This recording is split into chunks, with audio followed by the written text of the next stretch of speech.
anniye dow kuute feriyoɓe on bodduwa yo koɗamma dondam barka koɗamma cakkabon ko yeccir koɗamma ɗakkabon semme awa mayakka nafaye bon nga commune sen fop ha département sen fop yanka waati koɗamma de ma bon kala ko lafñede fuma on koɗamma cabenta bon nga ɓey dukka nokka ɓe joni en waɗat tan du'awu e ebbore golle ko annduɗa ko ɗum ɓe miiji woni kawral wonɗo hakkunde sukaɓe ɓe on ɗon kawral ko naɓata commune o yeeso ha e arrondissement o ha e département ha e leydi ndi foof meɗen ñaganoɓe Allah kala ɗo miijo maɓɓe e ko sangi ɗo woni ɗo yottaki e ɗo yotti fof yo Allah walluɓe wawa hewtude e yallah waɗu laamu ngu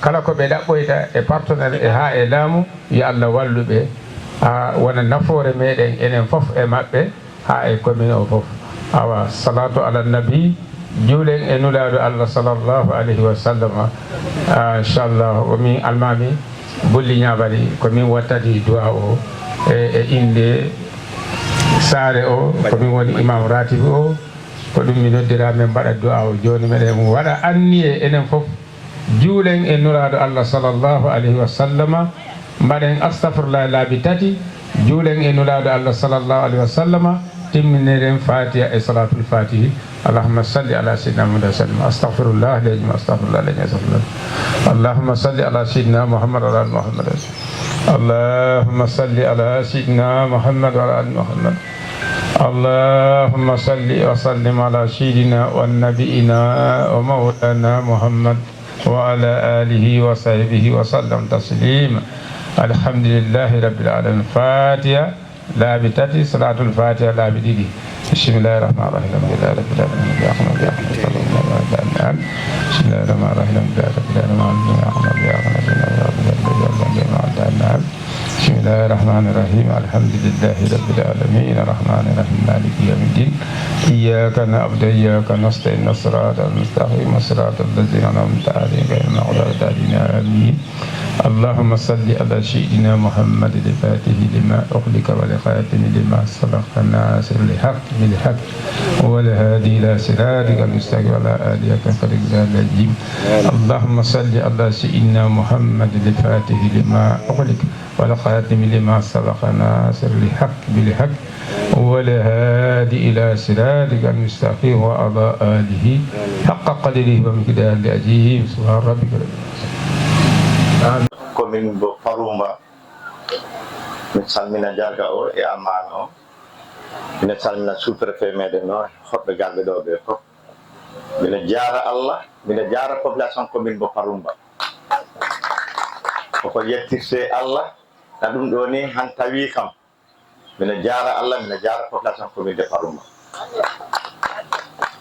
fulɓe mbiyo ko weyɗi e ko ɓuri weydude han ma président Diomas Faye arta ɗo han mino tawa e baggol organisé mbo ara ɗo ndewonde ko min Allah waɗi mino ñaagui sukaɓe Farumba mawɓe Farumba kala ko batten kalden kawren pewjoden awande golle ɗe puɗɗede par ce que ko waɗa ha paari nde kalanami ɗum kala wona maɓɓe organisation o yeehi ha okkimi junngo e junngo par ce que mino faala teddodire kalko danen gonga ndelde ko min Allah waɗi ɗo si wiyama développé commune mo Farumba ndelde waɗi développé Farumba homo ɓuuri weltade ko min mi sikkude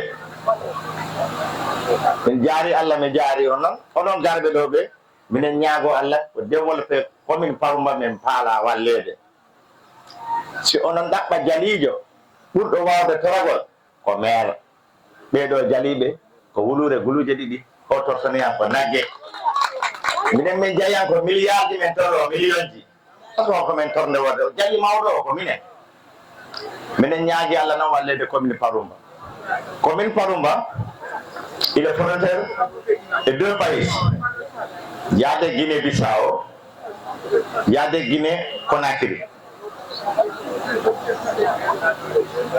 avant d'abord pardon mi salmina taw sous-préfet amen komi salmi ɓeydama kala salminde je veux dire merci mille fois c'est quitté à parcours, c'est venu dans mon commune de Paroumba. Merci, mon sous-préfet. Wow. Jangan, ni nama apa lah kalau miala Espanya, wala wajar aja. Anak ni doi, wala anak pisau. Anak wa Paroumba, anak wa Kodiseng, wa anak Pudau Seng, Pudau boda Pudau diri.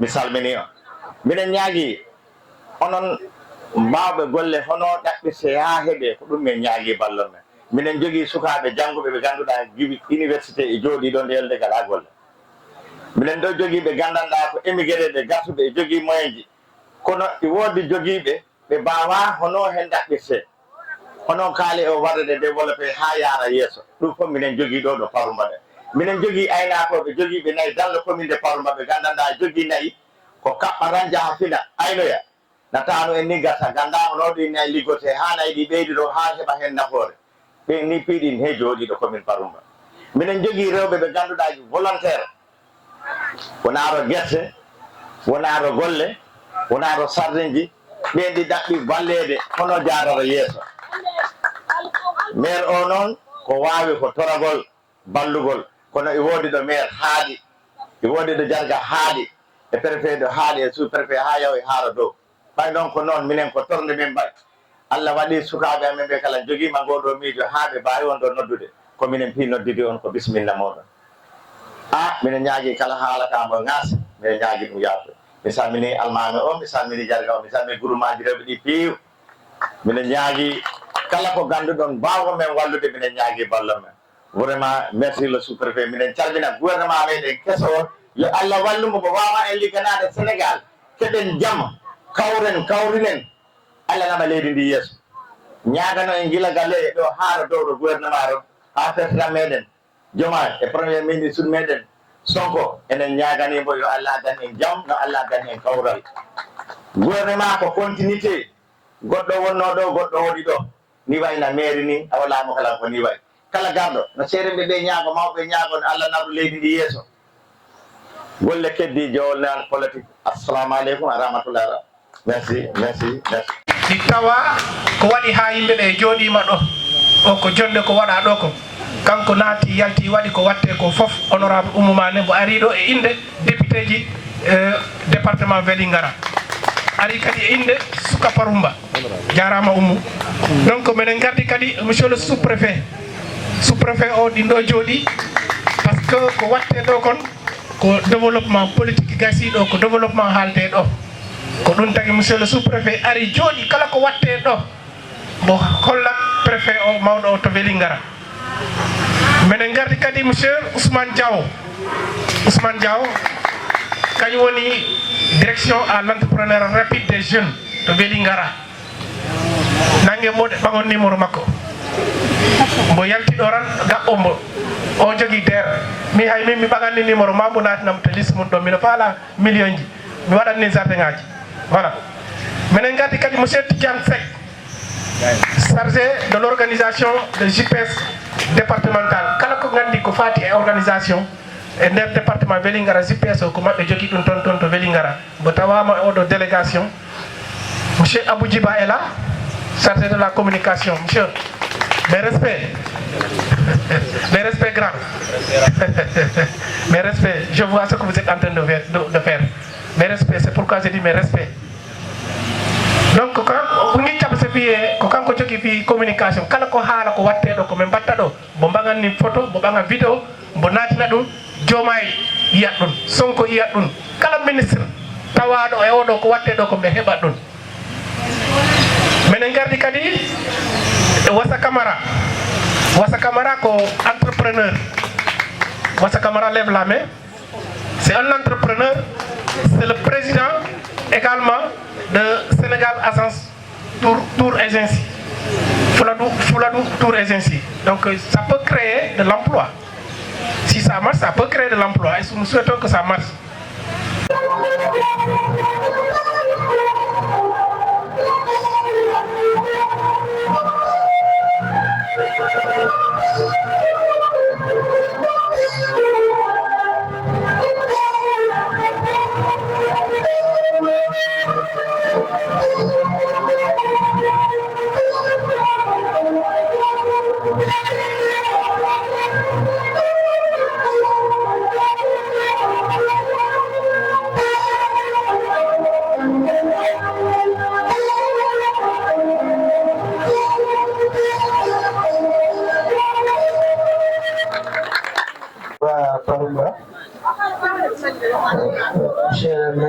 de la commune de Parouma, Madame la représentante des honorables députés du département de Vélingara, Monsieur le chef de village de Parouma, Monsieur l'imam Ratib de Parouma, chers panélistes, Monsieur Diao de la DRFJ, chers invités en vos grades, rangs et titres.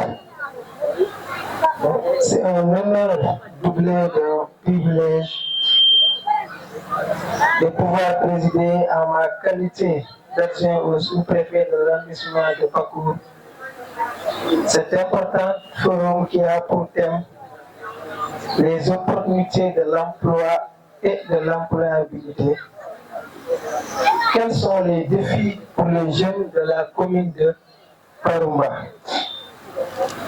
Je commencerai d'abord par remercier les organisateurs de ce forum qui ont pensé qu'il est vraiment important à un moment donné de la vie de la collectivité locale de Parouma de pouvoir organiser ce forum pour vraiment inciter les jeunes à la recherche de l'emploi et une fois obtenu, comment faire pour le préserver surtout.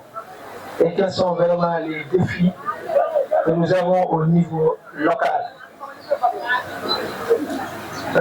L'emploi étant défini comme ensemble des responsabilités et des compétences faisant l'objet d'une description autonome dans une grille de classification professionnelle. La notion d'employabilité, quant à elle, c'est des jeunes. La notion d'employabilité, quant à elle, c'est des jeunes, à la possibilité des jeunes de trouver un emploi décent et de le garder. Donc ça renvoie vraiment aux jeunes, surtout le fait de trouver d'abord un emploi décent et de pouvoir le garder. Lors de son allocution à la cérémonie d'ouverture de la 4e conférence sociale sur l'emploi et l'employabilité, le chef de l'État, son Excellence, M. Bassirou Diomaye Diakhar Faye, a réaffirmé que l'emploi, en particulier celui des jeunes, constitue une priorité nationale.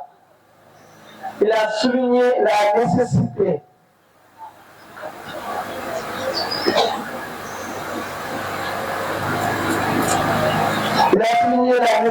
d'une réponse collective axée sur la formation professionnelle, la valorisation des compétences et le soutien à l'entrepreneuriat pour répondre à ce défi majeur. Mais trouver un emploi qualifié requiert un ensemble de compétences, de qualité et d'aptitude. C'est ce qu'on appelle l'employabilité chez Diao. Il existe donc un lien interdépendant entre l'emploi et l'employabilité qui permet à l'individu d'obtenir, de conserver et d'évoluer dans un emploi.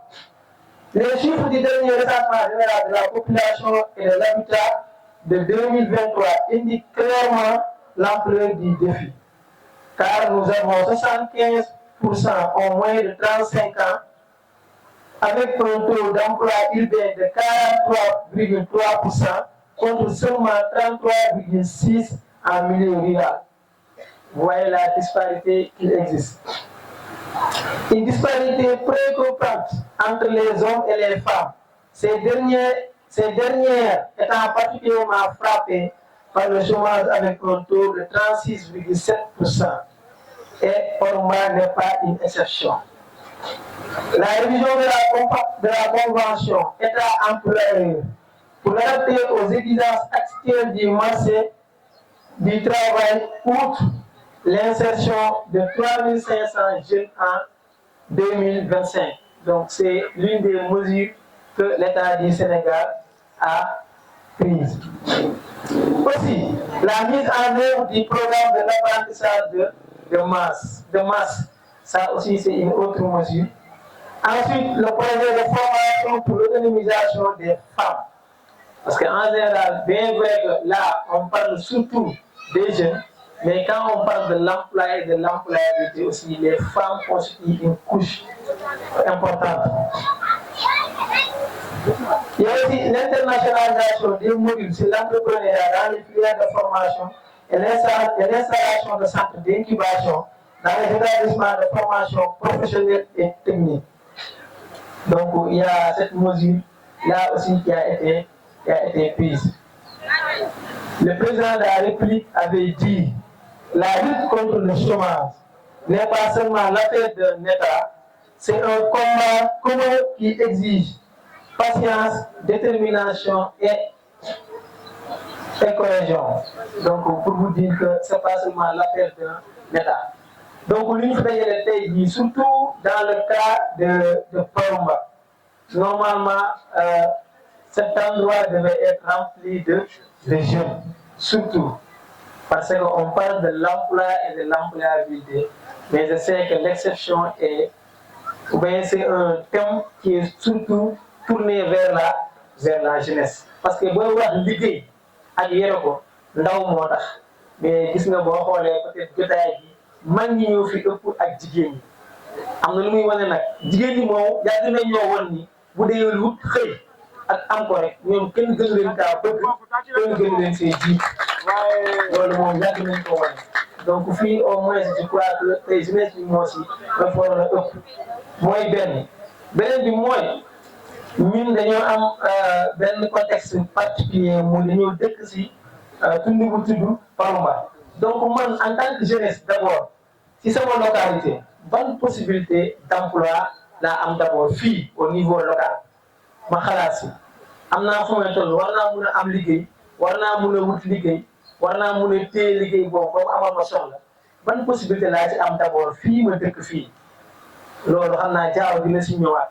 Lan laa fi mën a liggéey suuf saa ngi fi mbay maa ngi fi élevage baa ngi fi leneen ak leneen ensuite su passé Palomba dans l'arrondissement de Pakour d'abord cela veut dire mon environnement le plus proche su ma demee man ak li ma am comme compétence ak comme acquis ak xam-xam tey fan laa ci war a am liggéey aussi dans Kolda et ainsi de manière plus large dans le Sénégal bi may ñëw dama doon waxtaan ak sama benn xarit égyptien mu ni ma lu ma gis fii suuf suñu am Égypte bu amoon 1/100 bi day nekk première puissance du monde parce que xam nga fii ñun dañuy wax ay tool ay 1 hectare 10 nga dégg ni bay naa 10 hectares mais ñoom ils parlent en mètres carrés ñoom seen tool yi ay mètres carrés la dañuy gis ko am ay 100 mètres carrés ou bien 20 mètres carrés mais nga exploité ko de telle manière que da ngay foog ni kii 10 hectares la yer. Donc les possibilités sont là loolu aussi il faut ñu wax ko mais la jeunesse aussi doit changer de comportement fi mu ne nii foofu lañ toll gis nga jamono buy dox da ngay dox nga ànd ak moom jamono buy dox da ngay dox nga ànd ak moom mais si on a une jeunesse qui croit que tout doit venir de l'État tout doit venir des autres alors que moom comme que jàng naa am naa sama diplôme léegi damay toog non c'est pas ça d'abord da nga war a jàng parce que pour def dara foog nga am xam-xam bi un minimum nga am ko donc ça veut dire que da nga war a jàng mënoo toog sa kër di xëy di yow ba nga am 20 ans ngay xaaral de wuti liggéey soo demee looy def su la laajee lan nga mun lan ngay wax donc jeunesse da nga war a d'abord jàng soo jàngee nga am diplôme parce que diplôme bi mooy firndeel que ni monsieur Diawo bii de ou bien monsieur Mansali ou bien monsieur Niabali il est compétent en tel domaine ñu wax la yow lii ngay def nga soog a wër loolu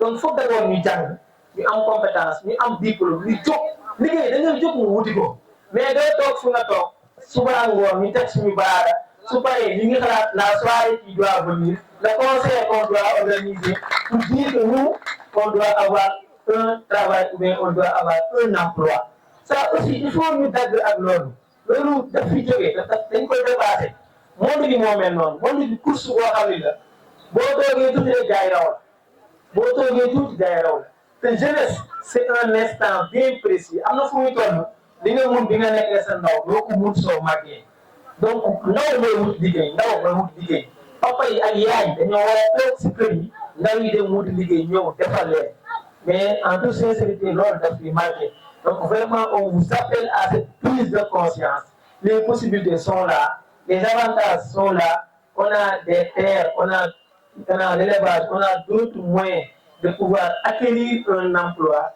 et les conditions de les préserver et tout seront dites par le panéliste.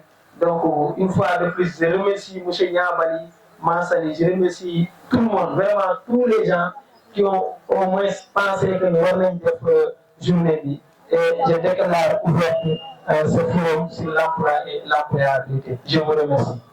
ɗo kañum haalanta men ni hoko mo foti hoko men foti rewde hay si minen kadi min kalani caɗele men de on suma enen foof daaren hoko wawra e wallude ɗum noon ɗo ko gokkoren hono wiyete Diawo konngol ngol ummo wiyoɗi jogui ko haali hen seeɗa. Assalamu alaikum. Les idées de notre vie, leurs faits sont partagées, échangées, enrichies par le regard et les pensées de chacun. Aujourd'hui, je vous invite à un moment de découverte et de réflexion autour d'un sujet crucial. Et pourtant, où les mots qui seront de fond entre nos esprits et nos imaginations. Mesdames et messieurs, chères autorités administratives locales, chères assistances, chers invités, nous sommes réunis pour partager, échanger et renforcer les liens qui nous unissent depuis des années. Nous avons de nombreux projets passionnants et c'est grâce à votre implication que nous pourrons le réaliser. À vous la jeunesse du Sénégal, vous surtout la jeunesse de Parumba, soyons debout pour notre commune, pour le sauver. Car la responsabilité de chacun et chacune est engagée pour réussir ce pari. Je vous remercie. Parumba addi men ko Parumba men gonani ɗo si en nangodiri han wawi yaade te ko paalaɗen kon kadi en keɓat ɗum si a yimɓeɓe piwi kawri ɗo wallahi ko nanodiral ngal ɗum addi ha goore o goore ko watte ɗo ko ɗi jarani ɗum ɗon min salmini on merci joni en gokkoyat konngol ngol ganduɗa ko monsieur Diaw ganduɗa fi waɗgol transformation mais malheureusement voilà ɗum ɗo foof c'est des potentialités wonno si ɓe ɗorama ha yahat fof ganden taw ko jokkuɗen kon e commune amen ɗo ganduɗa ta en wiyani jaahe Belingar walla jaahe Parumba ɗum ɗo foof koɗo Parumba ɗo woodi donc mais kono jogui caɗele monsieur Diaw parce que taw sukaɓe ya manque d'information ça existe au niveau de la commune tuma wiire yo DER o udirama minen ko si wiyama ko faɓɓi janggo woni dernier délai o ɗon min nanta ɗum ɓe jeehi monsieur le maire pour signa kayri ndi ha tawa hande ko vendredi ɓe jippima lundi o wiya c'est tardi lundi c'est à 8 heures tuma yara monsieur le maire signa certificat de résidence ma jaɓɓoɗa moto ma o jottoyɗa ta ɗum tardi c'est des contraintes manque d'information et kadi manque de formation kadi jon monsieur le sous-préfet min ngala sukaɓe ganduɗa ɓe mbaɗi formation ha si a ƴetti arfan ha mbiya mboyo oɗo kanko électricien plein ala manque de formation qualifiante ça existe dans la localité monsieur le maire. Et kadi il y a l'éloignement des structures d'encadrement et de formation parce que kala ko wiire ɗo AMPE si notti ha mbiya il faut aller à Ziguinchor. C'est à Ziguinchor, si tu as besoin d'une formation en électricité, j'avais inscrit des jeunes qui devraient aller à Ziguinchor pour des formations. Mais malheureusement, on ne connaît personne à Ziguinchor et les gens ont perdu comme ça. L'éloignement. Et quand des structures de financement, parce que d'ailleurs, au Belingar, on a aucun exemple. Si tu as vu Amadoha, que Django est dernier délai, au Hande, que vendredi, si encouragé, comme il y avait nos jarades. Casier judiciaire qui dit qu'on l'a tout c'est à Belingar. Donc, on va profiter, monsieur le sous-préfet. Ce qui se passe ailleurs, c'est possible dans l'arrondissement de Pakour. Ailleurs, qu'est-ce qu'ils ont créé? Ils ont créé ce qu'on appelle des maisons de la justice. Des maisons de la justice. Monsieur le sous-préfet, faites un plaidoyer pour une maison de la justice au niveau de l'arrondissement de Pakour. À l'image des autres arrondissements dont je connais dans le département de Tamba. J'ai fait toute la région de Tamba. Il y a ces structures-là. Maison de la justice, on peut dire pour Moudun. On même des problèmes au Kumbandi. Donc, on a directement de gendarmerie. Même pas il y a des meilleurs. Et quand il n'y a pas la case judiciaire, il y a directement maison de la justice. Walinaron. Comment on va faire à Kolda? Signé à Anko, pas pour faire. C'est possible parce que derrière à l'âme de la case judiciaire. Donc, c'est des contraintes. manque de matériel de transformation. Voilà les mangués. C'est des produits qui sont en train de gâter. Et c'est de l'argent. Et c'est des emplois. On se met transformer. Au lieu que ça soit transporté à Dakar, c'est plutôt transformer. Et dans ce cas, on fait la promotion du slogan du président, le consommer local. C'est ça. Mais tout ce qu'on produit, c'est transporté ailleurs. Où est le consommer local? Manque d'électricité. Un véritable problème. Alors, on a la machine à la courant. Exode rural. La plupart des jeunes de Yahi sont allés ailleurs pour aller chercher de l'emploi. De Yahi, de l'école de Yahi sont allés chercher de l'emploi ailleurs. Et ce qui me frappe aujourd'hui, autant c'est les jeunes garçons qui partaient chercher du travail. Mais aujourd'hui, le phénomène marquant, c'est les jeunes filles qui abandonnent l'école pour aller à Dakar. Et ça crée d'autres problèmes.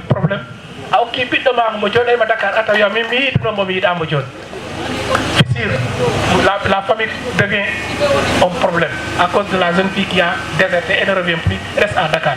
On se met voilà les contraintes, M. Diao. Mais forte immigration clandestine,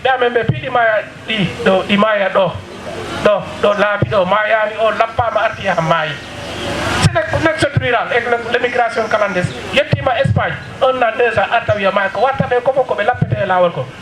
Haïkoto Nyamina Kawadaka Hundako, Lapete, Watadu, Atdoha, Jodi, Tenki to Lagora, or Watahaku, Okadu Nyo, soit Redundu Hewa, Wala Atanu Nyo Godi, we are all Nyamina. Je dis bonjour et merci d'être venu.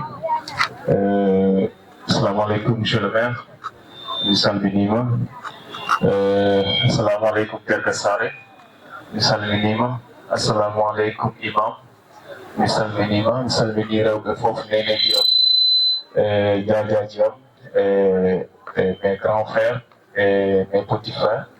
Merci aussi la délégation de la JPS et la délégation de, Madame la représentante des honorables députés, honorable Moumané, le chargé de la communication de PASTEF à Boudibar. Et merci à tout le monde. Je ne sais pas ce que je vais m'exprimer en français ou en langue locale. Je ne sais pas ce qu'il faut faire au Moumané.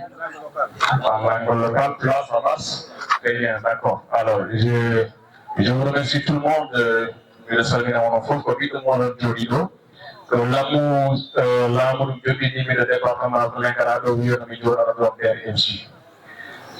la première des choses que je voudrais souligner à l'endroit du sous-préfet, c'est qu'il y a une désinformation et je pense que le préfet du département de Tolengara, je l'ai souligné, il y a un certain qui a dit officiellement, par l'intermédiaire de M. Niabali, il a dit que la DER n'a pas de structure départementale à Tolengara. C'est une fausse information. C'est une très fausse information et c'est à éviter. Ben godo wiyo yo DER o ngandinata lamuno wiyo département il y a une structure DER. Godo imi wiyo Tolengara département o ala DER. Donc c'est une fausse information. Et Niabali ne va pas me laisser mentir, il sait ce que je suis en train de dire. Et je l'ai expliqué à M. le préfet, il a pris note. C'est à éviter, qu'on peut éviter. Mais peut-être que là mais c'est à éviter parce que tout le monde a profité. La DER c'est une structure publique. Donc, déjà, quand le mouvement est exposé pour les mouvements, en fait, parce que c'est pas bon. Voilà, donc c'était une parenthèse qu'on dit parce qu'il y a l'autorité qui est là. Je tenais vraiment à le dire, comme je l'ai dit aussi à Tolengara. Alors, sans plus tarder, même pour individuellement, sous l'invitation de la JPS, d'accord, comment dirais-je, de manière générale, et tant pis. Deuxièmement, les jeunes, ben n'a pas ligue de Hollywood de là où on a été ligue map. Donc, pour adhérer pour les faire dans on là où on va pour les réunions de radio pour s'y voir au pour y aller au Hey, si qu'on jeune hoto kana foti darade ha wawa hebde foti hebde ko ɗum woni présence am ɗo. Donc la DER aussi ko ɗum woni DER, délégation à l'entrepreneuriat rapide. Le bio F chez les femmes, et J c'est pour les jeunes. Le bio rewɓe et pour DER pour appuyer un financement an siko hay siko duuɓi temedere keɓɗa ala probléme aɗa wawi naɓɓe kayitaji maɗati. Siko worɓe noon ɓe mbiyo J o ko jeune, normalement ko 35 ans fono hebde, mais état wi o naɓi ɗum ha 40 ans. Donc 40 ans gorko a 40 ans haymi less a jogui projet aɗa yaawi yaade nder appoya kalis duuɓi capannayyi haymi less 40 ans, d'accord. Mais il y a une exception, mais rien après. Pour les femmes, là, des rio, il y a qui domaine tati, de l'Ewata Hamba ou avec des financements. Dans le premier, on vit nanocrédit. Nanocrédit rio, pour groupement de Réopi. Quand la Réopi, Bendoube. Alors, pour rien, c'est le préfet, mon Dieu, qui est urgence, pour nous dire. So jogaɗon urgence o yatarante o aranen kala wawi wonde so ɓreɗi kawa ko han il va revenir inchallah pour la cérémonie de clôture. D'accord, et vraiment nous saluons votre disponibilité et inchallah nous vous attendons dès que le temps vous le permet pour la cérémonie de clôture inchallah. Alors je vais continuer hein. Je disais tout à l'heure mi haalanno mbimi DER o ko talɗi tati jogui financement en famille.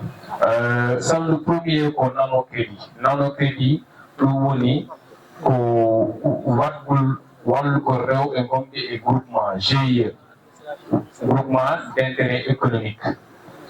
Men accès financement ko hono fuɗɗi ko fuɗɗi 50 000 francs yahi ha 1 million. On si yawti allez monsieur le préfet merci.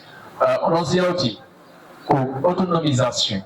Autonomisation ko on fuɗɗi ɗo ɓoyani ha joni mon kon hakkimo gasi. Autonomisation ɗum ko fof waɗi concerné groupement rewɓe tawa hen, rewɓe ne tawa hen, worɓe ne tawa hen, mais worɓe ko moins de 40 duuɓi capannayyi haydi less. Ɗon financement muɗum ko fuɗɗi ko 100 000 francs yahi ha 2 millions. Ɗon si yawti ko hors autonomisation. Autonomisation, c'est le plus grand guichet que je peux dire parmi les 3 guichets que je viens de citer. On est guichet pour le monde. Autonomisation, il a dit qu'il y a une tente de serre, comme nous avons une business plan, comme nous avons une registre de commerce, comme nous avons une NINEA. Il document dit qu'il y a des mots de mal pour Bauron et Bidini Kairaji, à Maon Hepte, et il y a des financements. Autonomisation, plus de 3 millions. D'abord, des millions il y a des centaines de millions là. Où il y a autonomisation. C'est-à-dire par exemple, 1 hectare, il hectare, à la fin, à la bourgogne, à des millions de donc, autonomisation, il faut qu'on mette un business plan. Il y a un peu de l'année, qu'on donne des hommes, qu'on donne pas l'année. Donc, si comment on appelle la formalisation. La formalisation, on a net o, si hansi godum adama do paruma do han quoi. Hono darorta e kay haati ta dum waw hama yawfude ta ko goddo jogi do kay haati ko. Formalisation. Hansi andari han liggorobe nim do Sénégal do be fof. Ko buri hewde ko ka 90% sont dans l'informel, c'est-à-dire dans le secteur informel, c'est-à-dire qu'ils ont calmé à la haie Cairol, on m'a vu des plages, je ne sais pas comment les dire en plan. Donc c'est dans l'informel en fait capitale syndicaliste. Et vous dites que dans la commune de Parumba ou dans le département de Frega, il y a eu des gens qui ont mis en quoi. Donc préparez-vous, on a dit votre hache. NINEA ou la visite de commerce.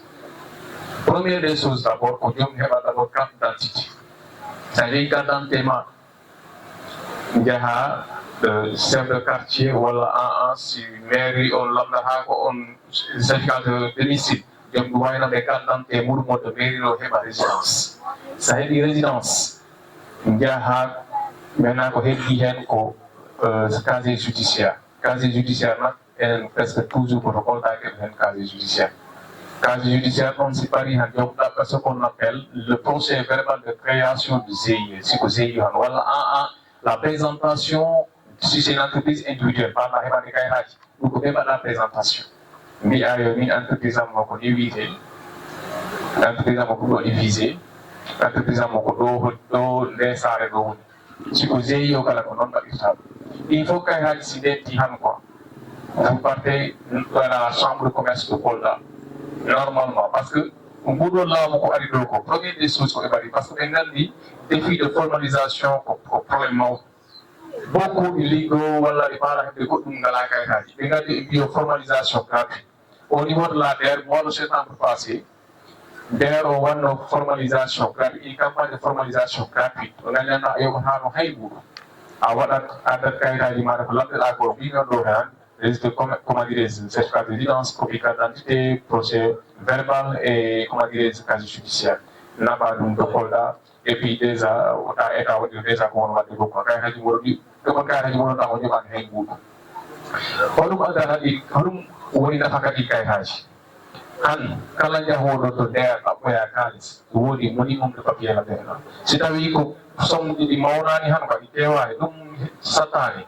Mais si ko autorisation han goddo jogi na ferme to den paruma do di jogi ngesa mawba di fala be burdo di fala e wadde ndem mais normalement ala foti darnaade hoore ma non seulement ngesa ba hay kayitaji e anon hoore ma da quoi ala foti jogade registre de commerce et ni parce que là dum fala ma walda il faut qu'on gana en conformité avec les règlements et les lois de ce pays-là. Il faut qu'on le respecte.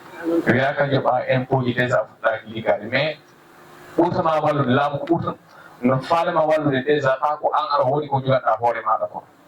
Voilà, donc, on se paramètre la dynamique en maintenant, pour l'autonomisation, quand il y a des mots de Satani, maintenant, on dit de financement autorisation pour 100 000 à 2 millions. Mais il y a des voilà, on a là.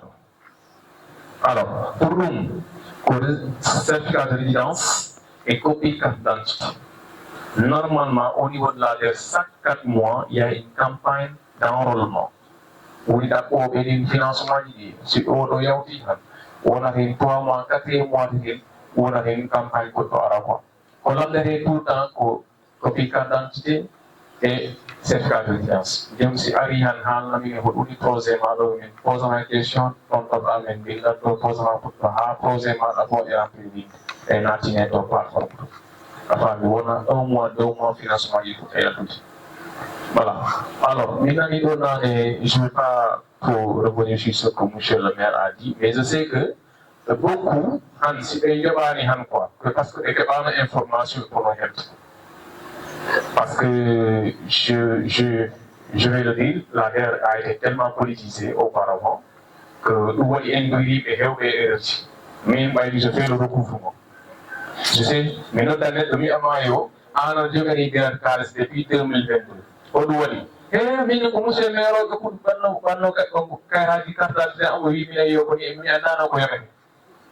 on a dit donc, ma famille. Mais voilà préciser encore, la DER a rien pour camper pour aller pour voir le thème.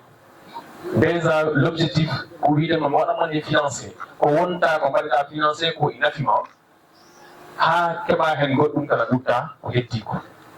Quand on dit DER, si vous voulez financer, il y a un peu rouler Pitachi. Le Bonaïbo, il y a un parce que nous avons envie de non, parce que nous avons le pour l'Icola. Donc, les pilotes, les binaires vont se couvrir pour la hête après l'outa, c'est-à-dire que les pistes pour y aller et les pistes, c'est-à-dire que les pistes pour y aller donc, c'est que l'autonomisation, on a sorti. C'est-à-dire que les gens arrivent, les gens qui ont problème, c'est ils ont parce que c'est un article n'a pas de solution et problème aujourd'hui. Parce que avoir des problèmes, avoir un financier, il y a un problème. Mais il y a un problème, il y a un problème. Mais c'est aw heɓi modestie a jogui on probléme a ari a haalimi min de ko mbaɗanomi financé ko ɗel wawi ko jonnomi ko par exemple baali ɗi foof maayi walla ɓey ko jonno fof maayi miɗo ñaagui ballal nder ɗannanma ballal gongal laawol ɗumgoɗo rewa ha ɗumata mais witama yo maayi mairie o yoɓat kam kaalisam o forcément donc pour ɗo kala nandiron ton nandiron ɗo ko laamu ɗum ko addari ndeɗo ko pour walla yimɓe ɓe en fait ko ɗum addiri ndeɗo voilà donc si yawri han maintenant je pense qu'on va aller vers les mécanismes de financement la plupart du temps monsieur Niaboy l'a souligné le manque d'information. Moi, quand on m'a amené dans le département de Vélingara comme représentant de la terre, la première des choses que j'ai faites, c'est d'installer un point focal.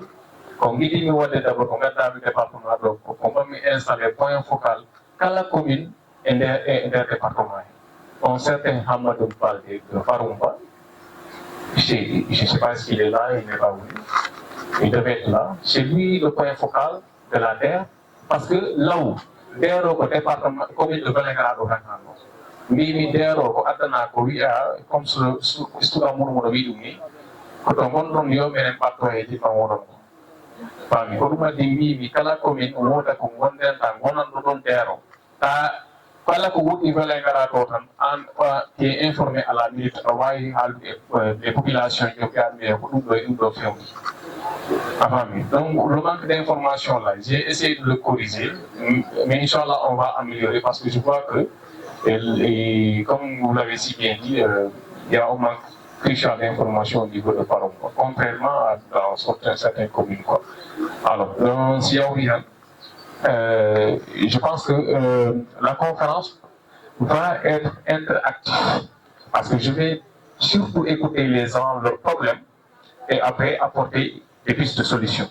Après, c'est comme ça que ça va se passer, Inch'Allah. Et je suis ouvert vraiment aux questions. Voilà quoi. Après, je reviendrai sur les possibilités d'emploi, parce qu'il y a ce qu'on appelle le leadership local. On va parler sur ça, parce que surtout ça va s'accentuer sur la jeunesse, Inch'Allah. Allez, merci bien.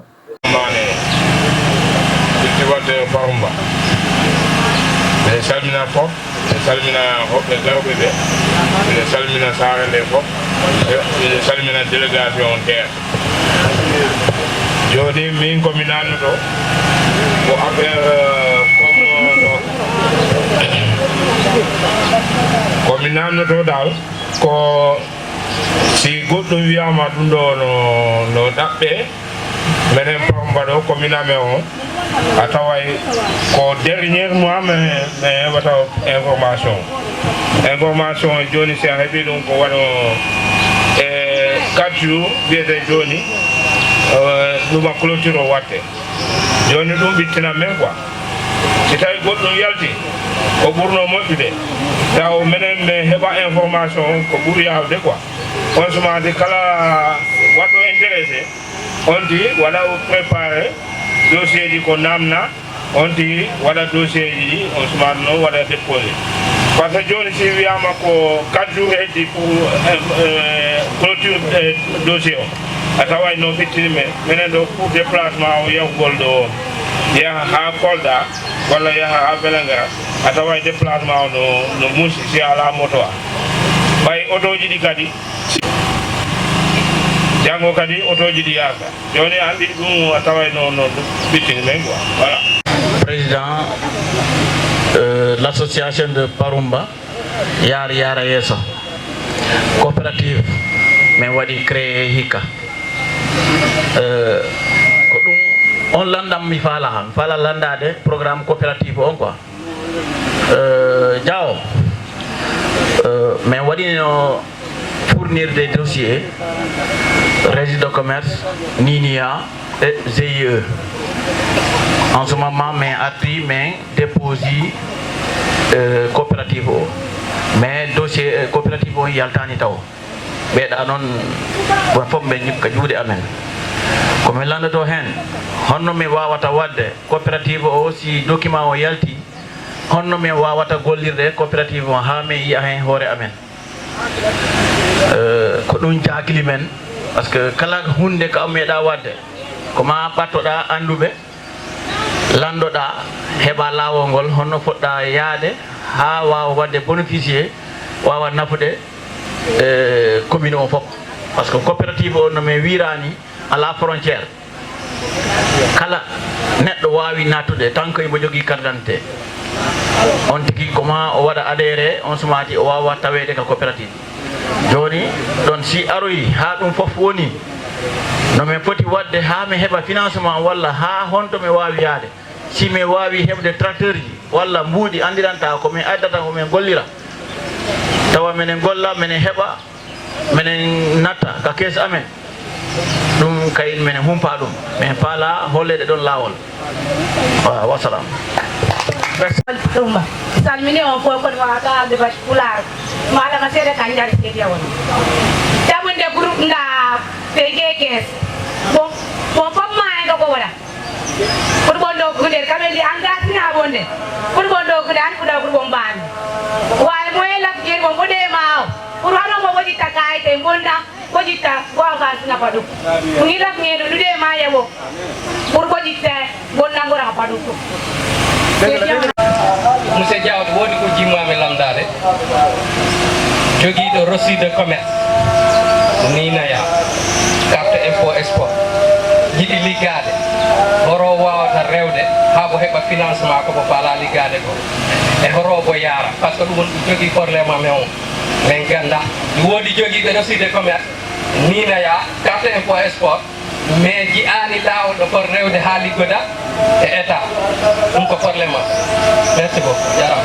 komi haltanen ɗo min maya ñaabani minen waɗi ɗo sarde on ko minen tigi dari min waɗi mo kolitire ha gasu min aawi min roosi pépiniére on to weeɗi ɗo ndiyan ɗam manki min dari kadi min waɗi cotise goto min waɗi chargement min pawodiri kalesi min asi kadi woyndu on kadi minen joga ɗum minen tuppa o wattu min pompi mon pempi joni ɗulle ɗe ari mentugaɗe to jibini ɗo ɗulle mentugaɗe pimayi ɗulle ɗe wari mo mais hori andude horo damgal to ɓe yaari ha min heɓa feere muɗum ɗum ndi humpi men vraiment minen jaakli findiyam ko ɗum min falano nder e umumane daro walla ɓe fisardiyam par ce que minen fala liggade min heɓani feere ko ɗum mi ñaawi Parumba pour cette belle initiative, cette grandeur d'esprit. Et en même temps, en tant que fils du village, je peux dire, je voudrais souhaiter la bienvenue à M. Diao de la DER et à toute la délégation qui est aussi présente. Alors, M. Diao, moi j'ai pas assez de questions. Je voudrais juste apporter des suggestions par rapport à cette journée d'entrepreneuriat. Pour commencer, je suis enseignant, mais avant que de le soit, je suis diplômé d'une licence professionnelle en entrepreneuriat, donc je pense que cette journée est une occasion pour nous tous de partager le peu que nous avons avec cette jeunesse de Parumba. Bon, je vais lancer un appel solennel à l'endroit de la jeunesse. Aujourd'hui, Hande Deron a wata kadi wallineton on dossier, on a wata suivi.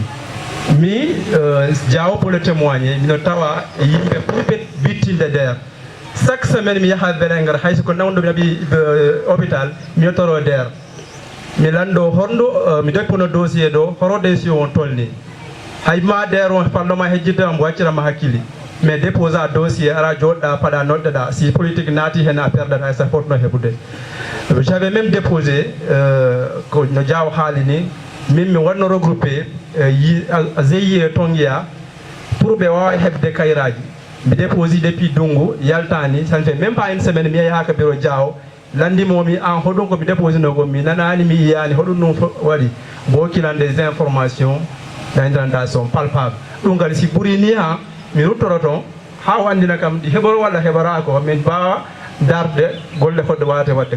si donc yawti enen ko pour interdinde en cikki kamendo ala ko wondo podde wadde développer. Pourtant, ko jogi den ko yawi den te ko don yaate waden dun Dakar wala dans d'autres localités. Aujourd'hui, moi je suis un entrepreneur culturel. Moi dit créer agence de promotion et de développement touristique dans la commune de Lenkerin qui s'appelle Fleur de Tour Agency.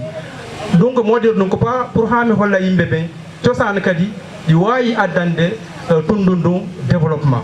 Donc wara yawe ko jogiden kon woɓɓe ɗi giwa ka giwi to ara ɗo ɓura men te noon ko enen jippintaɓe. Je pense que aujourd'hui c'est une grande occasion avec les techniciens de la terre de nous présenter kalden kaltindirane gonga anden ene wawi kadi bamtade e nder parumba ɗo. Wassalam, merci. aylam a heɓta si a heeɓi client han a ligganto hoore maɗa mbaɗa hoore ma babba liggoɗa keɓa kono a heɓta codanoɗo mi salmini bullunda ko rendi ɗo ko on jarama. min hunde goɗɗum woni landade ko mécanicien parumba mais hande min gollay mi anda damle ɗen kami heɓirata hay dimanche min ala ñande fini weeti o min gollay mais hande hay si aɗa golla si ala bagage hande moto laamu ara a ala bagage ala no gollirambo e si a faami par ce que si o panande bagage ko mbo landima o a alambo ala no golliram machine o ɗum noon min yiiɗi landude damle kame holle no min heɓira bagage no min gollira kala machine arɗo mi wawi mbo gollude mais ala bagage moom ɗum min yiiɗi landude ɗum bittini min eyyi wassalam.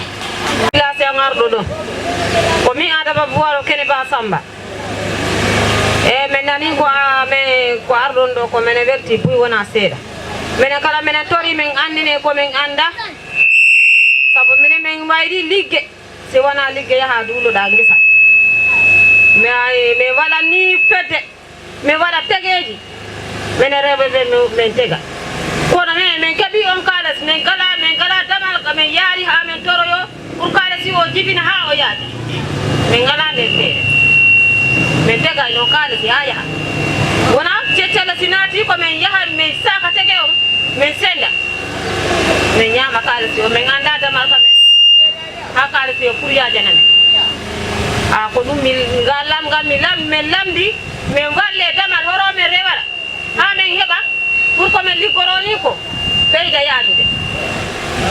Assalamu aleykum ko hawri ɗo min ko mi Moussa Diallo umma mi salmini on minen nde minen rewɓe minen tampi komin wallu men ɓe addanno men bourse ha sana ɗum ɓe wallini kadi ɗum ko woɓɓe heeɓi woɓɓe heɓani ɓe wallu men noon fi bourse on ɓe windaki men fof windo affaire cukaɗo ɗen kadi ɓe addanno men kaydiji ko hôpital pour waɗa seeɗa jomum waɗa seeɗa ɗin kaydiji kadi min ɗaɓɓi ɗum ɗo ha seeɗa min heeɓi ɗi kono yaha normal yoɓe wallu men ɗon kadi a walda ɗo ɓiɗɗo ma ha weeta ɓiɗɗo ma wawa tuudude jomma ƴetta matériel ya golle accitama ɓiɗɗo ma rewɓe ne tampi men wallu men. Assalamu ga o e almaɓe o ko min Ansarou Kande Madina Mandou ha miɗo yiɗi lamdade hunde worere hoɓɓe arɓe ɓe e takamɓe ɓe no ɓe gandu minen koye meɗen ɗo gari han norade kono ko tampuɓe ha maayi ɓe gari ɗo norade koko watta ɗum minen min ɓoyti e groupe maji de min ɓoyti e politique han hewɓe he amen nawyi he nder politique e nder ɗi groupe maji min jiyani hay hunde ko nafi men he ɗi groupe maji si wona ko lori men min jahi e crédit miten min ñawlima banque si min ñawlima ɗo ha si Allahu lamɗo o jaaɓi koko ɓe ɓantara ko ɓuuri hewde ko min keɓtara ko min gerdama ha min rompi min ballini min jooɗima wiyama mairie Parumba darima min daari min tawi mairie Parumba o none hambo wonanani monsieur le maire o si Allah jaaɓi han a andara ko wonɗo maire ɗo min Ansarou Kande minoni ko min haali kami hultaraka on nani ɗoɗo wonɗo minen ɗo jooɗi han gara ɗo wiye yo hanko reñoro Parumba wiye gadde kayraji moɗon ɗi versema naggam berson on bersi on julta e majji on jiyara hande kadi nomuru ɗin kayraji ko bersuɗon ko si janggo goɗɗo wiima bersen han a hultara hoole awa ɗoɗo wonɗo Saare Mandu ɓe gimmo heɓe ɗaltana men délégation ji jahe Saare Mandu noddon groupe ma naggam ɓe jogui respice ji min ɓaga respice ji amen ɗi min banne photocopie ɗi photocopie ji ɓe gadda ɗum wi'e ko nangam e nangam ko ɗum noddirte ɗon ni min jooɗo men tenka respise ji amen ɗi piibaɗama photocopie ha ɗi danti teddungal moɗon min Ansar mi hulti koy han wona saba kala sortara respise am oɗo jungo am sabu min laamiɗo wallanim respise ko ɓaawo am ngo mi turi ha mi heɓi respise si wonno ɗo ham Bourayma Sall wonana kam seede makko mi sufoyanno mi heɓi respise mi wotani temedere neɗɗo hay goto wallani mi heɓi respise am jonon si on respise laamiɗo yoɗi wiyama okkam photocopie mi wallama nangam respise ma o re ay photocopie a heɓani ko nafima si han noon han der kala ari wi'i yo walla rewɓe ha der ari koy si min mbiɗo min darsonin han e hamɓe yaɓe gondunoɗa ɓe ƴamannoɗa gadde bersen ɓe a sikku hamɓe koltonin ho der ɗi waɗa gonga e ɓay on mboyama ɗaynede min Ansar mo jiiɗon ɗo respise am o re'i photocopie ji hande kadi han miɗo felliri saba kala sortara respise oɗo jungo Ansaruɗo e sabu ɓe gonduɓe ɓe mi hersi ɗum gadde eɓe gadda ɓe jiirara nafoore e nde huwa ɗaɓɓannoɗa respise ɓuri joɗoɗa gawloɗa ɗi ɗaɓɓaron yelɗo ko golla walla joɗoɗa dow ka na'imaɗi e be imaɗi ɗin nafama ummumane ɗinin wona ko mo majji sabu o ko jalajan ɗo mo jibina o ɗi andi miɗo andi bo minen wona ham men puɗɗodira wuri Diallo alano men borranani mo ɗo kono mo ronkuno men heɓande respise ko olowre amen nde min gerda ha min keɓi respise ji min mbino hoɗi nafan men e kadi noon min gerdama ɗi nafani men e hoko men ɗaɓɓanta goɗɗi awa ɗoɗo wonɗo hande kadi laamoroɗo ittara kaydi am ndiɗo jungo am ɗo saabu ndi ko min owlani ɗum hay ndi nafanimma mi ƴeesigude am ɗe am mi tawandi ɗo saabu mi taw ko ɗon ɓuuri mi nawde e ɗum ɗa mi herti cukale degginde kam kolinoɗe kam mbi'imi Ansar kande heedan men yeeso a heedi yeeso a yi'oyan nafoore nde an a wallinta min hay yaadu reño fayda ɗi hersinimi komi wayno groupement am o sabu ala ko jimiron ko nafimmi si wona ko lorinmi on calminama onon hoɓɓe arɓe ɓe wassalamu min hamin ko rendi ɗo ko fof mo kala inde muɗum e yettode muɗum donc mi tori yimɓe ɓe mi sikku ko lamɗa ɗo ko no laaɓi yimɓe ɓe ko joni mi yetti nak je suis en retard mais quand même cikkumi yimɓe ɓe ɗi faala nabde hunde nde to forani yaade ɗo jafoɗo kam nak ko fi entrepreneuriat wona haalede ko honno mbatten ha wawi wadde entreprise liggaɗen koye meɗen ko ɗum wiya nder o ko ɗum taki laamu ngu waɗimo ɗo yeeso minen joni ko hono watten ha on DR wawa min wallude goɗɗum kono hande si ene haala fi politique woodi Diallo mi waɗini jafode madame walla hande gande walla ɓe laamiɓe ɗo si a yeyno a famata d' accord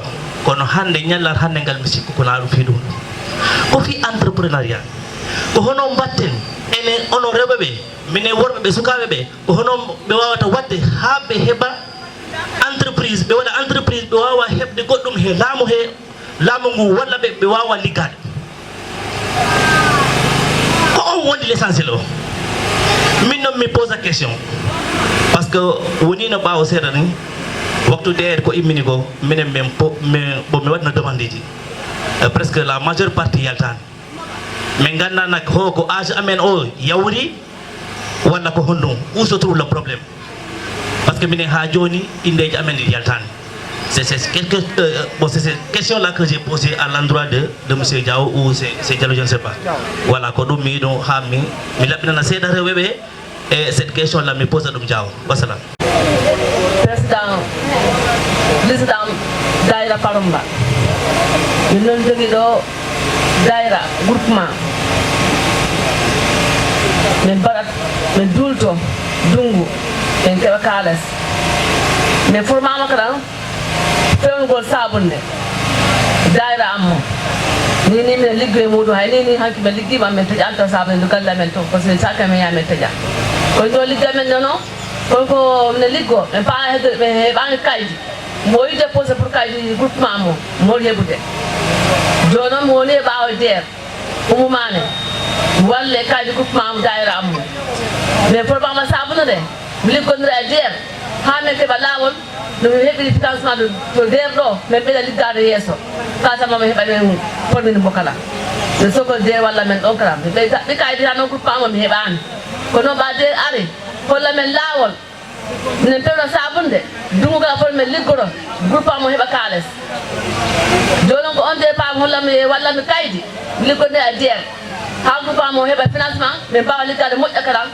ɓurani yaaje salam ko jardumona mi walta ɗo président caisse amen o mi wonde Kayraba Diawara Parumba miɗe salmina bulunɗa fof wonno ɗo minen caisse amen o mi riɓa on duuɓi sappo miɗen golla ala ko nafi par ce que mi ala kayit min golli ha min maayi min tegay tene o tene min tegay 1000 francs 500 min tega ha min après ɗum si ari mi ñawlindira walla min selda caisse amen o dal ko ɗum min faala zéro walla ne komi heɓata laawol pour min golla caisse amen o yaha yeeso par ce que min newiɗo gollude hay fof simi heɓani kayɗe ala kaw ɗum min faala noon mi heɓa kayɗe mi wallodira heɓa kayɗe pour min golla assalamu maayo jabbonde groupement mo nan ko ndale bonna fena pour bondo ko yande patte wonde pour bondo ko ndale par ce mani be sarbiñane no pour bondo par hanka to yitra bon ko de maale da bon ku nyaa bon nga sembe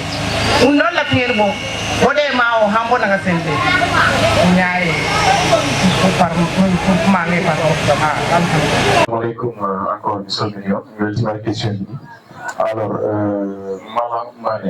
Malam Mané mi salminima baba lamɗo ko jontan gonɗa ko mbiɗa ko noon wayi manque d' information ɗi heewi yimɓe keɓani information pour hette o mais min kala mi ɓeydat hen seeɗa par ce que information tout le temps si a faɗi ɗum si on va pas vers l' information aussi a tawata ko probléme afani min waɗi comprendre nak par ce que i woodi jeune ji gagnanta yo honomo wiide woɗɗodiri e vénégara réseau parfois wona noon mais gandon tan kala ko heewi en yen ko wayi ballal ɗen communication o yahat information o yahat ko wona peut être yottaki tan foti yottade o peut être ɗum ko ɗi wawi wonde c'est des facteurs ɗi gandanta yo wawi wonde réseau wawi wonde voilà quoi des facteurs ɗi gandanta wona bloqué ha information hoytan wono wiyete on appelle ça encore Alpha Mané aussi je pense que une coopérative agricole on haali e affaire coopérative ayi laamu ɗum ɓoyani ɗo waɗi lancé un programme phare de la DER au milieu le PAPI 2 il y avait un PAPI 1 programme d'appui pour la valorisation des initiatives entrepreneuriales ko saldu e DER no gandiranta yo ko ɗum saldu wallanani yimɓe gimmiɓe fokkiti mais i kali comme no haali ɗo ni a fokkiti liggey ma aɗa dari ɓe DER o jogui saldu ine ɗum PAPI ko ɗum arta saggina maɗo calkiɗaɗo mais nak si tawi a fuɗɗaki par ce que il faut que il y ait une initiative d'abord on a dit projet d'appui pour la valorisation des initiatives entrepreneuriales donc projet ko ari pour wallama e initiative ko joguiɗa o si tawi ko ferme agricole joguiɗa enfant tout récemment on a fait une réunion mbaɗi réunion e ɗum wallude les fermes kala joguiɗo ferme a jogui espace mbaɗɗo wadde ferme walla an jogui ferme o ɗi jogui probléme il faut venir avec des documents mi hanni on ɗo nani ɗo réseau commerce minière vous venez si vous ne pouvez pas réaliser un business plan on va avoir une vie du business plan mais watma boole e neɗɗo walla on va te donner un PV de visite de batta détaillé pour l'existant ce qui est là-bas ko wonɗon actuellement e ko horo jiɗɗa e an ko horo gonɗa e ko battani ko horo woni a faami c'est possible ɗum déjà laamu ɗum wonɓe immini kalis kewɗo pour walla yimɓe par ce que ils ont décaissé 107 milliards pour aider les initiatives entrepreneuriales donc c'est l'occasion pour vous ko occasion o moɗon onon ɓe paruma par ce que ko heccanki on programme waɗa lancé c'est le Premier ministre Ousmane Sonko qui a lancé officiellement le Pavi 2. C'est pour aider les initiatives entrepreneuriales. Ce n'est pas seulement l'agriculture, que ce soit élevage ou autre, mais nous avons dans le foot. C'est très important. Quand il dit qu'il connaît pas où on est à l'autre, donc il faut prendre des initiatives.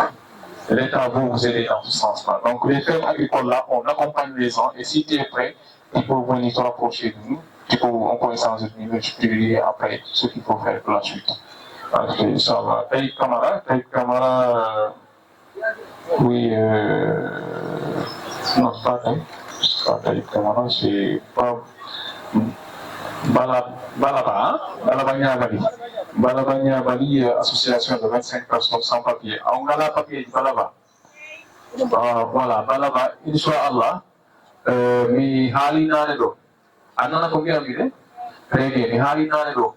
C'est de faire la papier. Là, mois de septembre, dernier formalisation. Quand on a la papier, en tout cas, il y a des derrière Anama. Nama Karakai, il faut la mettre pour préparer ce que c'est.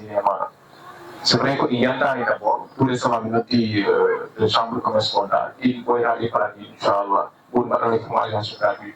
Et derrière, au niveau de la plateforme, si la ville est au Ariga, il y a un peu. Mais là, dans le monde, il y a un maintenant, demande de formalisation. Si vous créez, vous voulez que nous avons une demande de crédit pour l'accompagnement. Donc, Inch'Allah, c'est possible. Nous avons une campagne qui est Inch'Allah. Alors, Salim Balde, il y a l'accès financement, il s'appelle Ah non, c'est là où la vie de Ahmed, tout le monde est à continent, après, mais quand on regarde, parce qu'encore deux fois, il y a enfin, donc, si on regarde, on a vu Maya Niabali, je dis jardin, pour le bien du voilà, donc, Maya, on peut nous demander, on est au delà de l'année, parce que question il faut tout autour de l'accompagnement famille. Donc, pour moi, c'est la même chose. Si, parce qu'on a déjà dit l'existant. Au troisième mot, l'enseignement, pas vide. Au cas du école, moi, on dans cette vie, on dit qu'il si on a là, on va faire des plages. Parce que bureau, on a pas le bureau à la roue. Il y a une machine, des machines, on va déliquer. Quand on a dit au bureau, on va regarder, on va se déplacer, il y a un bureau. Après, il faut aller de quoi et du quoi. Parce que on a un bois, des liquides et moi, on a donc, alors donc, quand il y a un la papier, à Inch'Allah, si on peut une photo, il y a un appareil pour nous, parce qu'on imagine qu'on va constituer le dossier, il faut. Parce que imagine, c'est des preuves à l'appui qu'on a oublié pour le watch. Mais on a terminé parce que moi, il y a là, il y a des mains qui est sur le suite. On va mis, Inch'Allah. Voilà, ok. Oui, tant pour les douilles, ça va être parce que vous avez les budgets godon il y a un malini et qu'on malina donc il faut qu'on a il faut qu'il m'a dit encore faut qu'on a encore Inch'Allah et après ça dit si vous ah mais si donc comment qu'il a bien parce que même dans mon maison, il y a les gens qui ont 500, 1000 francs. Alors, il faut que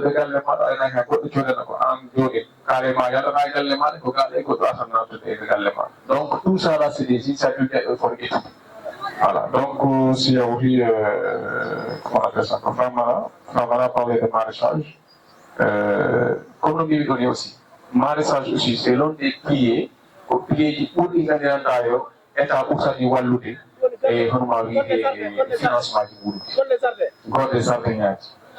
Les ardennages, pas une initiative, mais des ardennages. Là, on a mis le Premier ministre, Rio, Mim angane kam kales ammo baɗane kam ɗum e agriculture to ndema kaale laamuɗum mo waɗi ɗum to ndema ministre de l' agriculture wiyoyo kadi bureau muɗum o ko gesa par ce que bureau ndemoɗo o ko gesa donc pour vous dire que lamɓe ɓe ɗi miiji ɓe mbaala wallude ndemoɗo haati ndemoɗo yaharo gesan ta ɓernde mum ɗe i welti ta ɗi yima tan ɗo ko an ko ɓan mi ɓankay am mbiya hama ko bureau jahamɓe ta ndemoɗo hankana e ɓanga ɓatre ɓe ha gesan ta ko vraiment ta i welti par ce que enen tout temps ko yimɓe mbaɗi a hoore muɗum ga ndemoɗo hoko basɗo te wona ɗum foti wonde han si a ɓangi États-Unis le pays le plus développé au monde ndemoɓe maɓɓe ɗe ko otoji jarata ɗo giseji mumen ɗo et c'est les gens les plus respectés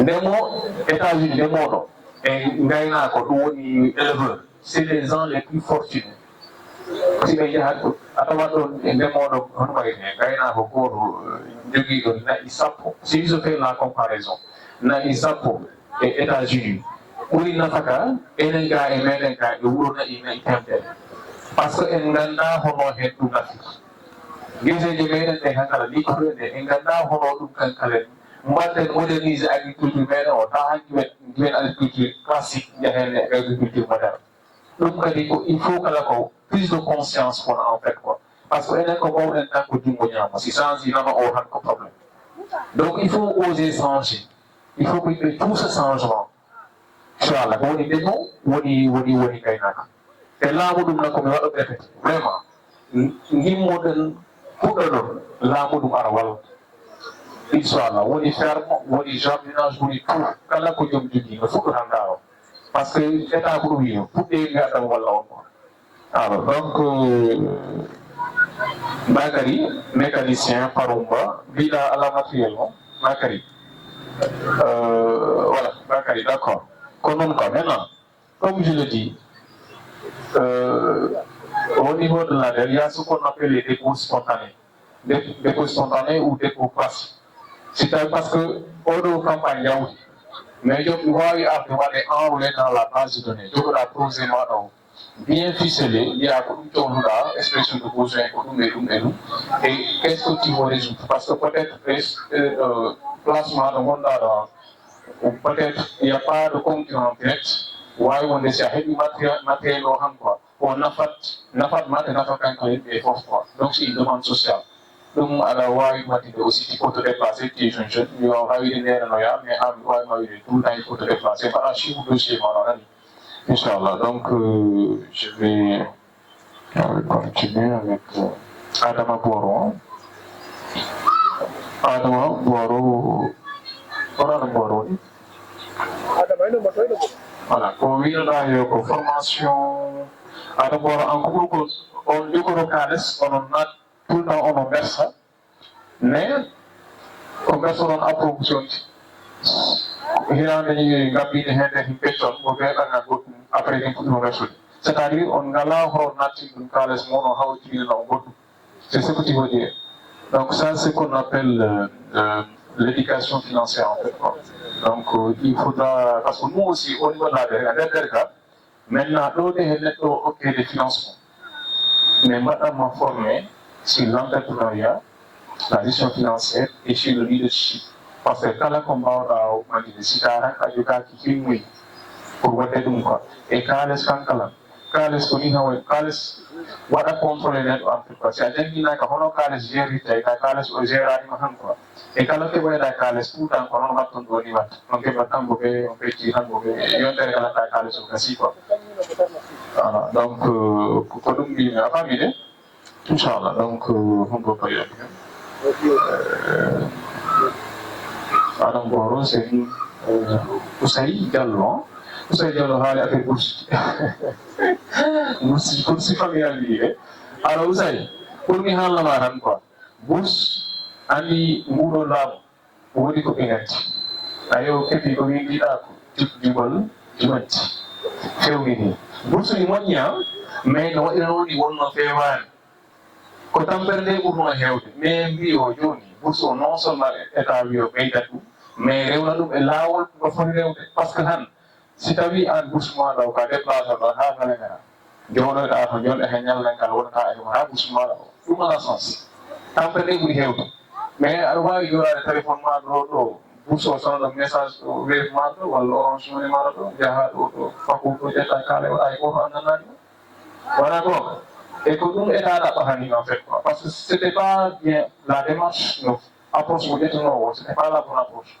ɗum change heni mais mbiɗoa ko si tawi aɗa ko a ɓursi han ko a heɓtat ɓursi ma ɗo mais woɗi ko rédité inchallah nani he voilà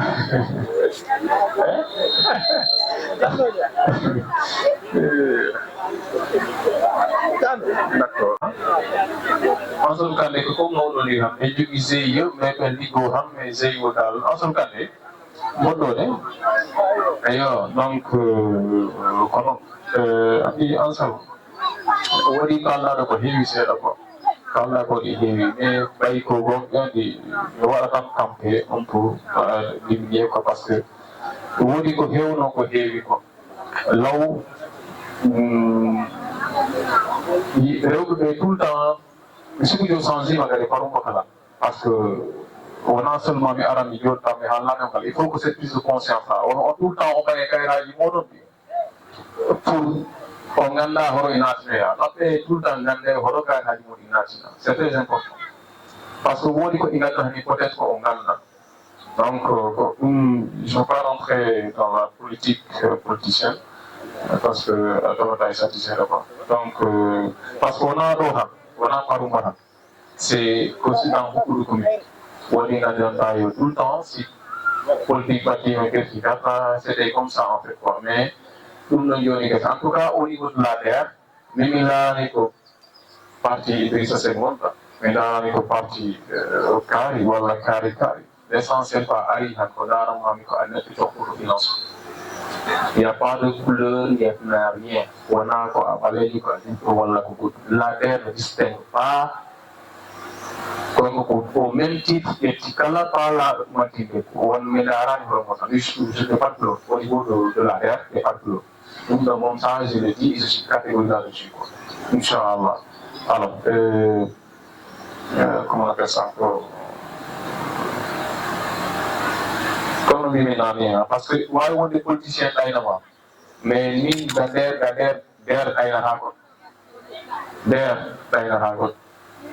famille ko ɗum ɗo mo il faut ma sa ari inchallah ko mini ko woni e nder ko pour tout le monde par ce que kalis meɗen impôt ji meɗen tout ça ɓuɓeninaɓe a budgétaire o donc kala sénégalais kala ɗo gonɗa kala ɗo bokkuɗa a heɓa nder inchallah ta ɗo gomeɗi aɗa wakkili tout le temps yaade ɗaɓɓoyde quoi alors donc Djiba précision sur l'entrepreneuriat c'est toi qui as précisé un peu parce que c'est important de préciser parce que moi j'ai écrit Djiba. Alors d'accord. Sa question, il dit qu'il dépose mais il n'y a pas de suite en fait, pas de suite. Donc vous n'êtes pas parce qu'auparavant avec l'ancien régime, il pouvait rester 6 mois, 1 an, 2 ans sans autant savoir la suite de ton dossier. C'est à déposer ou 3 mois après à faire pas de suite, que ça soit une suite positive ou une suite négative. Dès que là, on va encourager le message sur une suite négative. Je ne le souhaite pas, on va encourager à aller déposer encore. C'est une innovation parce que apparemment, quand on dit Arando, on a Dakar quand on en demandement et en cours, alors qu'on dit 1 an. C'est dans le sens. Avec on dit peut-être qu'on essaie. Voilà un autre facteur, parce que si la campagne arrive, le financement arrive, au cas où il y a par exemple 10 milliards, c'est-à-dire 10 milliards arrivent, est-ce qu'on va financer le Sénégal? On va financer. Donc, pour sélection, sélection, ou on est ou on est activé. Donc, si le cas où il y a gassihan, et si tu as 8 millions de ko lawol gongol si aroyi tan déposé yi tan mbawmi heɓde mais o yettinnoɗo kadi mi wawata déposé par ce que kadi heɓingol dal lawol à moins ko tamo yettu ha kadi donc c'est des précisions quoi c'est pas parce que tout le temps il y a des facteurs addi ha demande maɗo ala alamatina suite mais je vous rassure quand même, tout le temps, 3 mois après, nous découvrons le dossier à la suite. Il va attendre pour un dossier, Inch'Allah. Voilà, donc,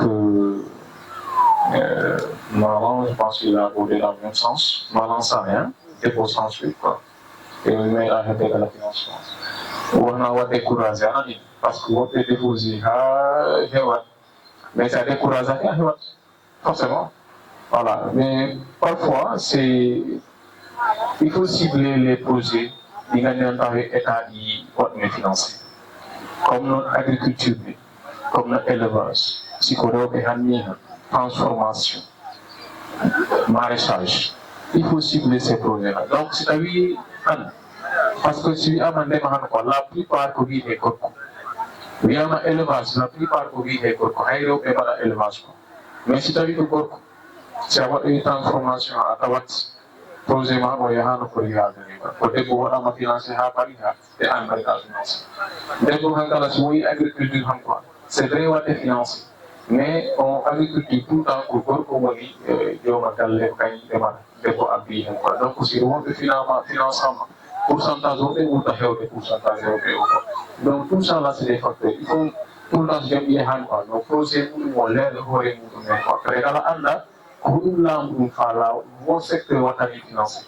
Agriculture, élevage, maraîchage et la transformation des produits agricoles, comme transformation aussi, pour les femmes, la savonnerie, pour tout ça là. La famille. Donc, il faut cibler ça aussi. Taï camarade formé en savonnerie. Mine salmina hoɓɓe ɓen yimɓe belengaraɓe mine salmina sous-préfet o e honorable Oumou Mané mine salmina tous les responsables wonde ga woni ko jarga ko almami ko président sukaɓe président groupement ono fof mi salmini on e min ko Mamadou Sané min mbiremi onon rewɓe on ɓurla andude par ce que en gollodiri piiji hewɗi sengo financement sengo caisse association villageoise épargne et de crédit sengo buy men gollidi e sengo cukale andanda cukale manguɓe ta no manque vitamine ko wiyre malnutrition ɗum fof min gollodiri e ɗo e kadi e nder commune mi udditi panel wiide réseau des femmes andanda ko rewɓe Parumba ƴee on ɗon panel ko ha wona ɗinin piiji natto hen kono folon ko maɗa on kayitaji wona régie de commerce par ce que neɗɗo wata wiide mine golla a waɗani définir golle maɗe ta nder kayit ko ɗon watta définir ko golle hoɗum falɗa gollude woɓɓe koɓe tailleur woɓɓe koɓe waɗoɓe transformation waɗa e jus et légumes walla piiji hewɗi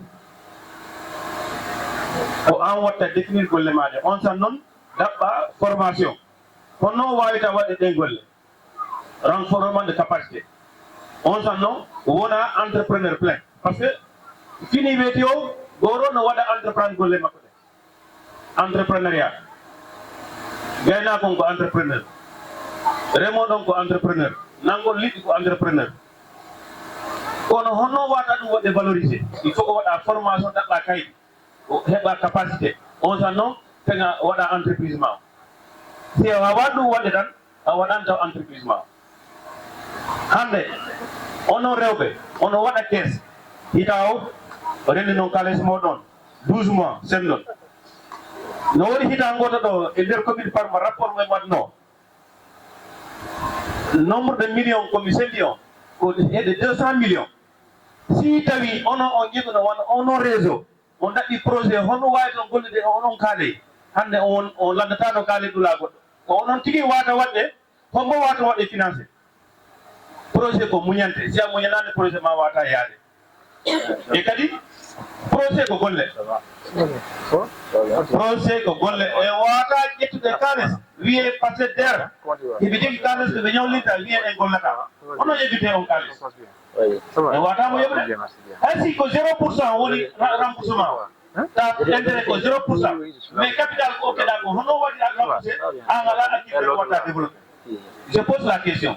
Neɗɗo ko gollaɗe hono wata ƴetɓe ñamande o yiya o wawa ɗum yoɓde o wata ɗum yoɓde mais goro homino ko gollata ɗo siko guertoɗo wonna neyɗe hono wawata waɗe développé waɗa formation guertode ɗaɓɓa papier muɗum ko wiire régie de commerce et NINEA on san noon activité mo wonɗa waɗde on si tawi moyen ma hewtata toon on san noon waɗa sollicité financement appui financiére si ko gulƴe sappo jawnoɗa hono wawata gollude ha goɗɗo wala waɗama appuyé hokkama te wona 200 000 walla 300 000 pour activité ma wawa yaƴude kono si tawi a ala gollude hande a wawra wadde a wara ƴettude ñamande par ce que ñamande ko ƴettuɗa ko yoɓete wona dokkal ni donc yimɓe ɓen hanki ka wonnoɗo yimɓe ɓen ka wonnoɗo hande wona to wona par ce que hande vraiment surtout oɗo nouveau gouvernement ɓe wi waɗon considéré dossier ji mon ɗi kayitaji mon ɗi min noon ko motta on conseil ɗaɓɓon régie de commerce et NINEA no waɗi ko wiyete récépissé ni de reconnaissance kono régie de commerce et NINEA on watta définir activité ma génératrice de revenu oya récépissé ɗum faɗa ɗum ko association à but non lucratif kono régie de commerce ko watama waɗde ha fewna par ce que hay famille ma wawa waɗon GIE ɗaɓɓon GIE onon welduɓe par ce que woni kon kala association onon ɓe ala objectif goto on wawata yaade ko onon andanɗa on wawa nanodirde on wawa muñodirde si golle wiyama goto waɗat si cotisation wiyama goto waɗat ko ɗon wawata waɗde activité ji moni pour wawa waɗde développé e nder régie de commerce hande ono reɓo parumba o wawi de minen mi waɗa banque e nder ko parumba ɗo on jogui ɗon capacité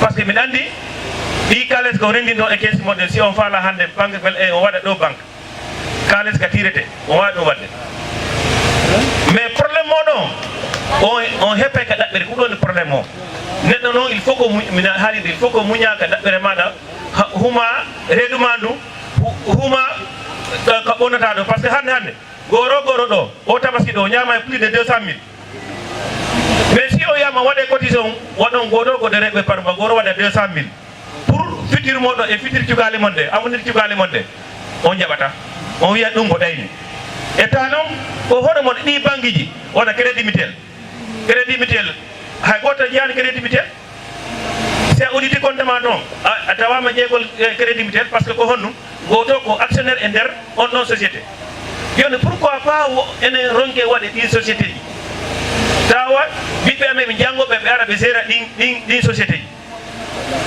état wawata ƴette pi par ce que entrepreneur si a wi entrepreneur rek ɗum no heewi ko watte toon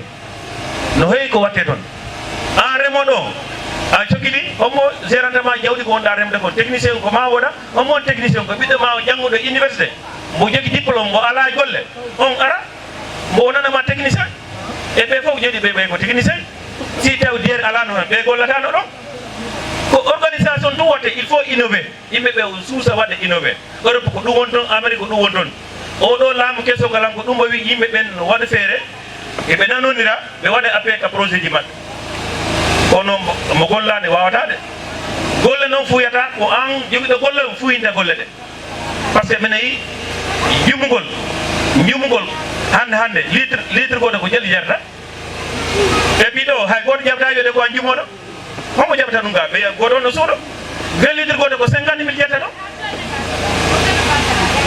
liɗɗi ko kilo on ko ƴelo wattu haysi ko pisciculture waɗɗa ka mi neta liɗɗi si tawi ko ɗon woni golle maɗa a toppitikema ɗum a heeɓi appui a heeɓi formation maɗa a huuray toon vraiment hande mi wawata haalde ɗo koɓe haalano ko ɓeɗigol tan par ce que hande mi wawata arde ga mi jooɗo devant onon tawa mi haalani par ce que e ɓoyi gollodirde donc merci beaucoup Boubacar Bouaro mon collègue camarade coordinateur de la JPS de l'Inguéri Amadou Baldé M.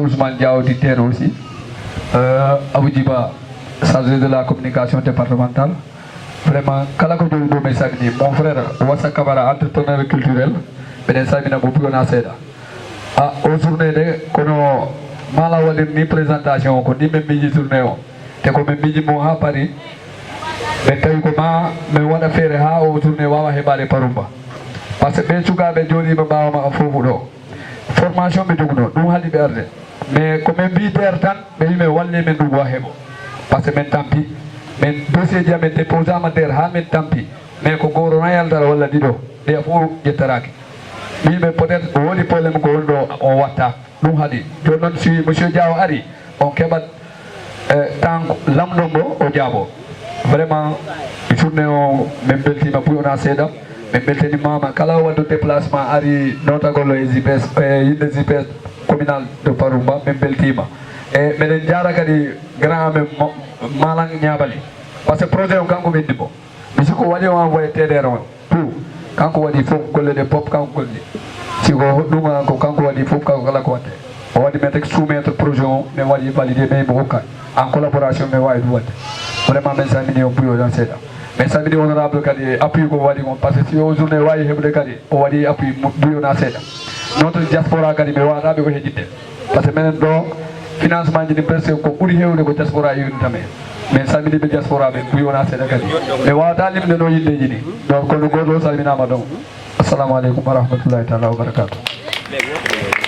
Voilà, merci.